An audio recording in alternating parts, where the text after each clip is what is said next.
তো এই cave explore করার জন্য ফি মাত্র হলো 12 ফ্রাঙ্ক আর কি।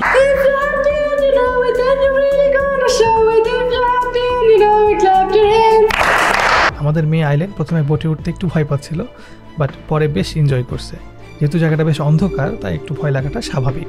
কেভটার ভেতরে বেশ কিছু ভাঙা নৌকাও দেখতে পাবেন। অনেকেই বলেন যে এখানে অতি প্রাকৃতিক কিছু এনার্জি ফিল করছেন।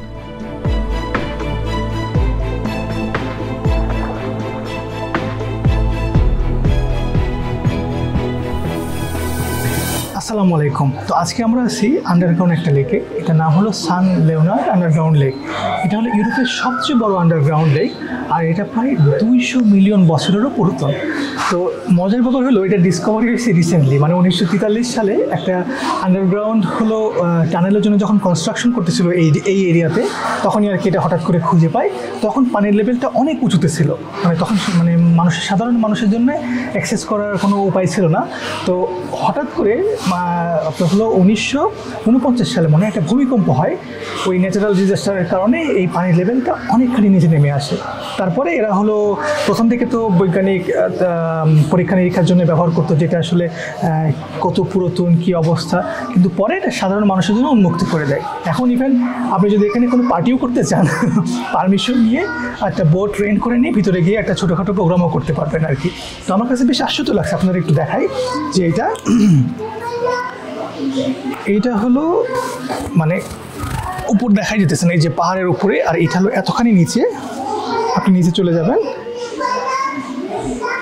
এটা হলো প্রায় 30 মিনিটের একটা হলো আপনার এক্সপিরিয়েন্স।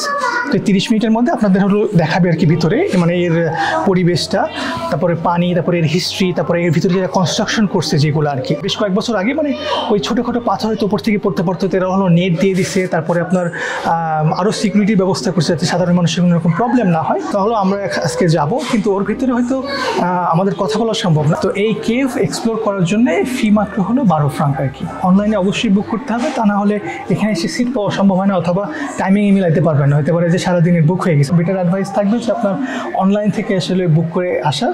আর আরেকটা ব্যাপার হলো, যেহেতু এটা আন্ডারগ্রাউন্ড আর কি, তো পানির টেম্পারেচার অনেক ঠান্ডা, প্রায় কত আমরা আজকে হলো গেছিলাম 7 ডিগ্রি না 8 ডিগ্রি আর কি। আর হলো আরেকটা রিকমেন্ডেরা বারবার করে, সেটা হলো যে যেহেতু এটা আন্ডারগ্রাউন্ডে, তো এখানকার টেম্পারেচারটা অবশ্যই বাইরের থেকে কম থাকে। তো সে কারণে সোয়েটার বা আপনার হলো জ্যাকেট সাথে করে একটা আনতে হবে। যদিও যেমন আজকে হলো বাইরে প্রায় 26 ডিগ্রির মতো সেলসিয়াস, তো নিচে নাকি আপনার 8 ডিগ্রির মতো আর কি। তো এটা হলো আরেকটা রিকমেন্ডেশন থাকলো।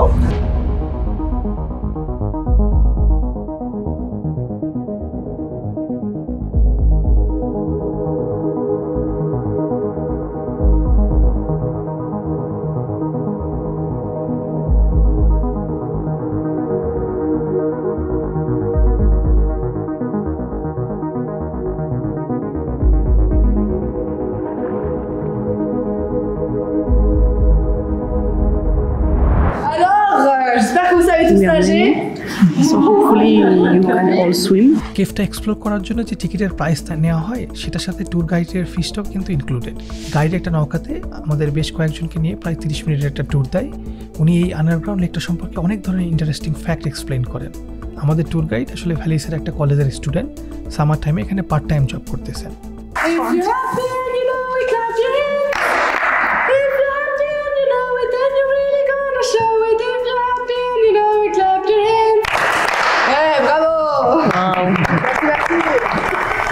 আমাদের মেয়ে আইল্যান্ড প্রথমে বোটে উঠতে একটু ভয় পাচ্ছিল, বাট পরে বেশ এনজয় করছে। যেহেতু জায়গাটা বেশ অন্ধকার তাই একটু ভয় লাগাটা স্বাভাবিক। আর আমি যেটা আগেও বললাম যে ভূমিকম্পের কারণে পানির লেভেলটা অনেকখানি কমে যায়, যে কারণে এখন অ্যাক্সেস করা পসিবল। আর এই ভূমিকম্পের কারণে যে ডান দিকে দেখতে পাবেন বেশ কিছু ফাটলও দেখা যাইতেছে। বর্তমানে এখন পানির লেভেল অ্যাভারেজে 4 মিটার, তবে এই কেভটার শেষের দিকে পানির গভীরতাটা একটু বেশি, প্রায় 10 মিটারের মতো। সামারে কেভটার ভিতরের টেম্পারেচার ছিল প্রায় 15 ডিগ্রির মতো, আর পানির টেম্পারেচার হলো 11 ডিগ্রির মতো, বেশ ঠান্ডাই বলতে পারেন। কেভটার ভিতরে বেশ কিছু ভাঙা নৌকাও দেখতে পাবেন। অ্যাকচুয়ালি প্রথম দিকে যখন এখানে রিসার্চ করতে বিজ্ঞানীরা আসা যাওয়া করতো, তখনকার সময়কার নৌকা হয়তো ডুবে ডুবে গেছিলো কোনো কারণে, এখন স্মৃতি অথবা প্রদর্শনী হিসাবে রাখা হয়েছে।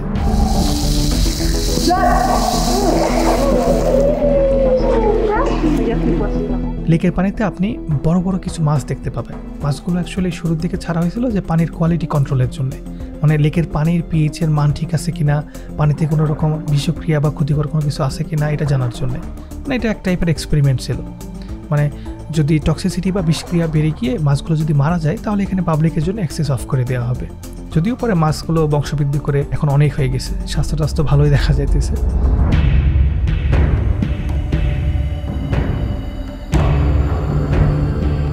আর মাথার উপরে যে পাথরের সিলিং সেটা একটু ভঙ্গুর টাইপের, তাই খসে পড়ে অ্যাক্সিডেন্ট হওয়ার চান্স ছিল। তাই বেশ কিছুদিন আগে প্রায় 2 মিলিয়ন ফ্রাঙ্ক অথবা প্রায় 25.5 কোটি টাকার মতো খরচ করে এই সিলিংটা মেরামত করা হয়, যাতে যে কোনো ধরনের অনাকাঙ্ক্ষিত অ্যাক্সিডেন্ট থেকে ট্যুরিস্ট এবং গবেষকদের নিরাপদে রাখা যায় আর কি। আরেকটা ইন্টারেস্টিং ব্যাপার হলো যে বিজ্ঞানীরা হয়তো শুনে তুচ্ছ-তাচ্ছিল্য করতে পারেন, কিন্তু অনেকেই বলেন যে এখানে মানে অতি প্রাকৃতিক কিছু এনার্জি ফিল করছে। ভাইব্রেশনের পরিমাপের জন্য তারা কিছু বায়োমিটার ব্যবহার করতেছিল, কিন্তু আশ্চর্যজনকভাবে এই বায়োমিটারটিতে প্রচুর পরিমাণে ভাইব্রেশন বা কম্পন হচ্ছিল আর কি, যা থেকে ওনাদের এমন একটা ধারণা হয় যে আধ্যাত্মিক বা অপ্রাকৃতিক কোনো একটা এনার্জির উপস্থিতি আছে।